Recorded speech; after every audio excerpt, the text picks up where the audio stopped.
I'm Sam Ford in Northeast Washington, where vandals are destroying high school property and nobody seems to be trying to stop them. I'll have a live report. You're watching Washington's ABC 7. We're on your side. This is News 7 at 11 with Maureen Bunyan. Good evening. We begin tonight with a News 7 exclusive.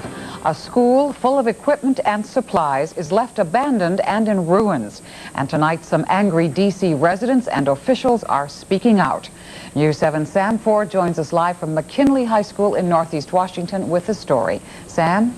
Yes, Maureen. Well, so often when a school closes in D.C., it becomes the neighborhood's problem. And in this case, McKinley Tech High School closed 3 years ago, and in the years since, neighbors say it has been taken over by vandals. This story was first reported by the teenager newspaper Young D.C., and we came to check out their story.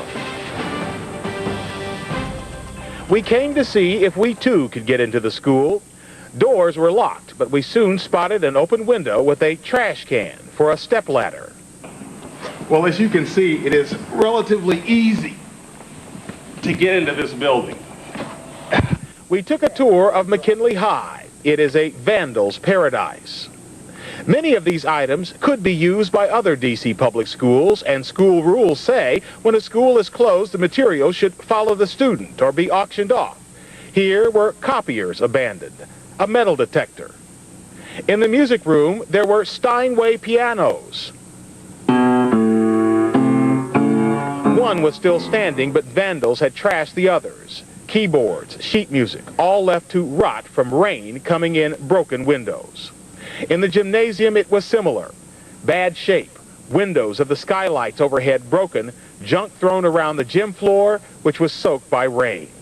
The library, which looks to have been recently renovated, had books that might have been placed in other libraries, trashed, along with card catalogs.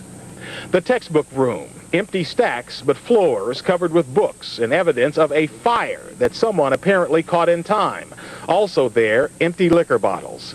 We talked with the folks from Young D.C. who first reported the story. I think people in the district will learn what's happening with their tax dollars. And what's that? Well, what's really happening with their tax dollars. And what's that? Absolutely nothing.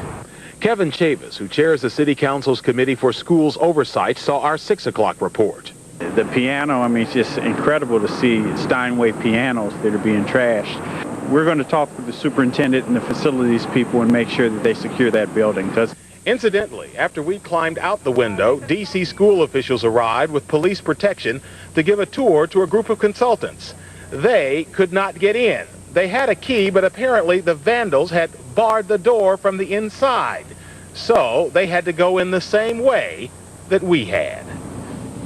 After our story aired at 6, a group of men with tools showed up, presumably to better secure the building. Also, the head of security, who ordered us out of the school, off the school's property, out of the parking lot, and he threatened to have me arrested for not entering the building, as he put it, in the proper way. Maureen, back to you.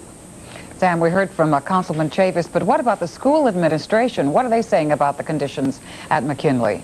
Well, Maureen, no member of the school administration was willing to go on camera to discuss this story. However, the communications office said that some of the stuff that we showed was surplus. But we asked them, what about the other stuff? And the rule that says things like this must be auctioned off if they're not going to be used, the spokesperson wasn't sure about that. But obviously, anything that was worth something 3 years ago is worth a lot less now. Back to you.